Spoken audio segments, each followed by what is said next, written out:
Hi friends, welcome to popcorn maniac. நான் உங்கள் கிரிஜா, உங்கள் பிரபாகரன். நம்ம இன்றைக்கி ரிவ்யூ பண்ண போகிறது ஒரு படம் இல்லைங்க, நெட்ஃப்ளிக்ஸில் வந்த ஒரு சீரீஸ். நவரசான்ற ஒரு சீரீஸை பற்றி தான் இன்றைக்கி பார்க்க போகிறோம். ஃபர்ஸ்ட் எபிசோட் வந்து எதிரி. இதில் எனக்கு பெருசாக கமெண்ட்ஸ் இல்லைங்க.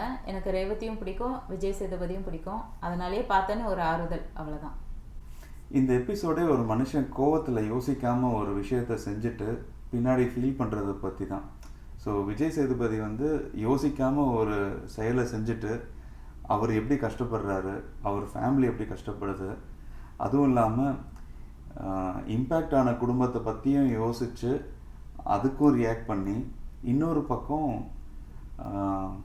யார் அவங்க ரேவதி. ஸோ ரேவதியும் வந்துட்டு அவங்க இழந்ததை நினச்சி ஃபீல் பண்ணுறது. ஸோ இது எல்லாமே அந்த எமோஷனை நல்லாவே ஹேண்டில் பண்ணியிருக்காங்க. இது ஒரு படம் கிடையாது, ஒரு சின்ன எபிசோட். ஸோ அதுக்குள்ளே என்ன ஜஸ்டிஸ் பண்ண முடியும், எவ்வளோ காட்ட முடியுமோ எமோஷன்ஸ்க்கு இம்பார்ட்டன்ட் கொடுத்து காமிச்சிருக்காங்கன்னு தான் எனக்கு தோணுது. Second episode summer of 92. இது நல்லாயிருக்கும். நம்ம சொசைட்டி ஆக்சுவலாக ஒருத்தனை மட்டம் தட்ட ஆரம்பிச்சதுன்னா அந்த ஆள் ஏதாவது சாதிச்சாதாங்க உண்டு, இல்லைனா கடைசி வரைக்கும் மட்டம் தட்டிகிட்டே தான் இருக்கும். ஆனால் இங்கே ஃபோக்கஸ் அது இல்லை. இது ஆக்சுவலாக காமெடிக்குன்னு எடுத்த ஒரு எபிசோட் தான். பட் நீங்கள் குலுங்க சிரிக்கிற அளவுக்குலாம் காமெடி இருக்காது, நல்ல என்டர்டெய்னர். இந்த எபிசோடில் நான் எடுத்துக்கிட்டது என்னென்னா, நம்ம சொசைட்டி எப்படி பார்க்கணும். இப்போது ஒருத்தன் நல்லா படித்தாதான் அவன் வந்து சக்ஸஸ்ஃபுல் நினச்சிட்டு இருக்கான். சொசைட்டி அப்படி தான் நினைக்குது, ஸ்கூலில் பசங்களை பார்க்குற விதமும் அப்படி தான் இருக்குது. ஸோ அப்படி இல்லாதவன் எப்படி கஷ்டப்படுறான், அதுதான் வந்து இந்த எபிசோடில் காட்டினதாக நான் எடுத்துக்கிட்டேன். காமெடி ஒரு பக்கம் இருந்தாலும் அந்த பார்வை மாறணும் ஆக்சுவலாக.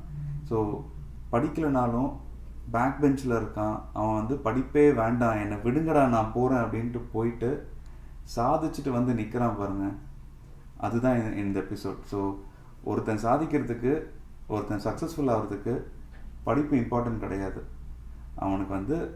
அவனுக்கு பிடிச்சதை செஞ்சு அவன் இன்ட்ரெஸ்ட் இருந்து எது செஞ்சாலுமே அவன் இன்ட்ரெஸ்டில் செஞ்சு அவன் சாதிச்சு முன்னுக்கு வந்தாலே போதும்.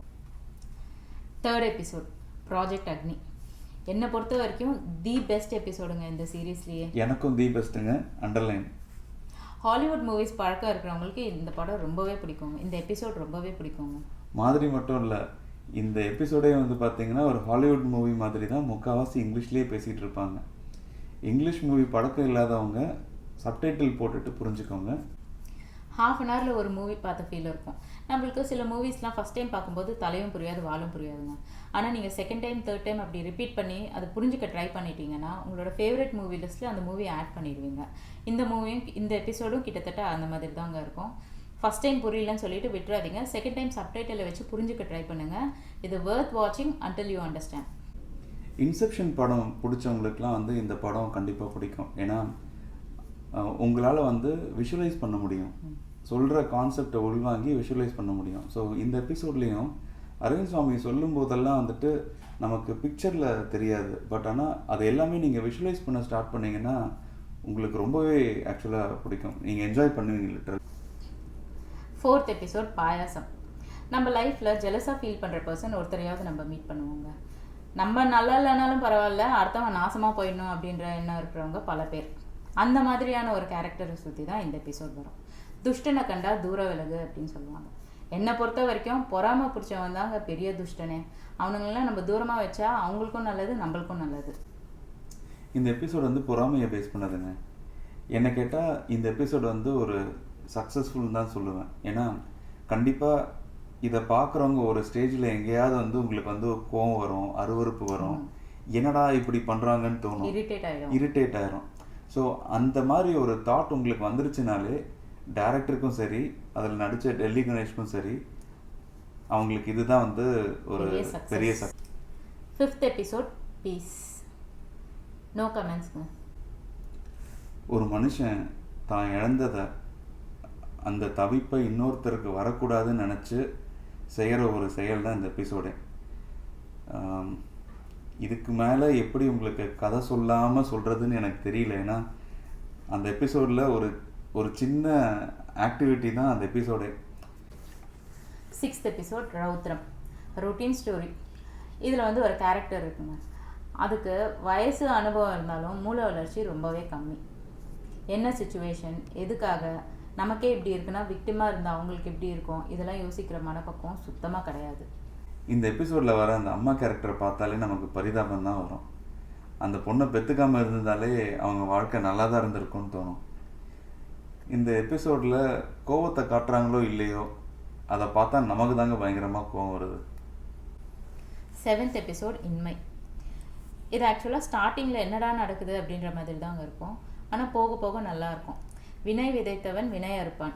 மீதியை நீங்களே பார்த்து தெரிஞ்சுக்கோங்க. இது என்னோட செகண்ட் தி பெஸ்ட் எபிசோடுங்க. இந்த எபிசோடு வந்துட்டு ரொம்ப டிஃப்ரெண்ட்டாக எடுத்திருக்காங்க. ரொம்ப நல்லா ஒரு படம் மாதிரி வந்திருக்கும். சின்னதாக இருந்தாலும் கிறிஸ்பாக ஒரு மூவி மாதிரி எடுத்திருப்பாங்க. ஆக்சுவலாக இது ஒரு சூப்பர் நேச்சுரல் அப்ரோச்சில் நல்லாவே எடுத்துகிட்டு போயிருப்பாங்க.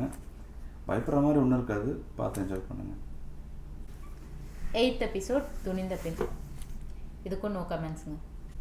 ஒரு கோடை ஒரு ஸ்டேஜுக்கும் பயப்படுற ஒருத்தன் தைரியமாக ஒரு காரியத்தை செஞ்சுட்டு அதுக்கப்புறம் ஒரு செகண்டும் அவன் வந்துட்டு எப்படி பயந்து ஒரு வேலையை செய்ய முடியாமல் தவிச்சிட்டு இருக்கான்றது தான் இந்த எபிசோட். கடைசியில் அவன் தைரியத்தை கொண்டு வந்து செஞ்சானா இல்லையா அப்படின்றது தான் இந்த எபிசோட். 9th எபிசோட் கிட்டார் கம்பி மேலே நின்று. ஆக்சுவலாக லவ் ஸ்டோரினாலே சேர்கிற மாதிரி இருந்தால் நம்ம ஹாப்பியாக ஃபீல் பண்ணுவோம், பிரிகிற மாதிரி இருந்தால் நம்ம கொஞ்சம் கஷ்டமாக ஃபீல் பண்ணுவாங்க. பட் இந்த எபிசோடு என்னை பொறுத்த வரைக்கும் ஆப்போசிட்டாக தான் நான் ஃபீல் பண்ணேன்.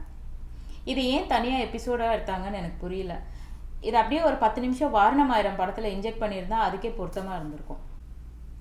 இந்த எபிசோடு எல்லாருக்கும்லாம் எனக்கு தெரிஞ்சு பிடிக்காதுங்க. எனக்கு பெருசாக ஒன்றும் இம்ப்ரெஸ் ஆகலை. நான் மேபி சின்ன பசங்களுக்கு பிடிக்கலாம், ஸ்கூல் பசங்க அவங்களுக்குலாம் மேபி பிடிக்கலாம். பட் எனக்கு ஒன்றும் பெருசாக இம்ப்ரெஸ் ஆன மாதிரி இல்லை. நோ கமெண்ட்ஸ் எனக்கு இந்த எபிசோடில். நவரசாவில் நான் எப்படி அக்னின்றது த பெஸ்ட் சொன்னனோ இது அப்படியே நேர்மாறான ஆப்போசிட். இந்த நவரசான்ற சீரீஸில் இருக்கிற அந்த டிஃப்ரெண்ட் எமோஷன்ஸ் பார்த்தீங்கன்னா ஒவ்வொருத்தருக்கு ஒரு மாதிரி ரிசீவ் ஆகும். ஸோ எங்களுக்கு பிடிச்ச எமோஷன்ஸை நாங்கள் பார்த்து என்ஜாய் பண்ணோம். அந்த மாதிரி உங்களுக்கு பிடிச்சதை பார்த்துட்டு நீங்கள் என்ஜாய் பண்ணுங்கள். இந்த வீடியோ உங்களுக்கு பிடிச்சிருந்தா லைக் பண்ணுங்கள், ஷேர் பண்ணுங்கள், சப்ஸ்கிரைப் பண்ணாதவங்க சப்ஸ்கிரைப் பண்ணுங்கள், மறக்காமல் பெல் ஐக்கான் கிளிக் பண்ணுங்கள். நெக்ஸ்ட் மூவி ரிவ்யூவில் மீட் பண்ணுவோம். Until then, bye. Thanks for watching.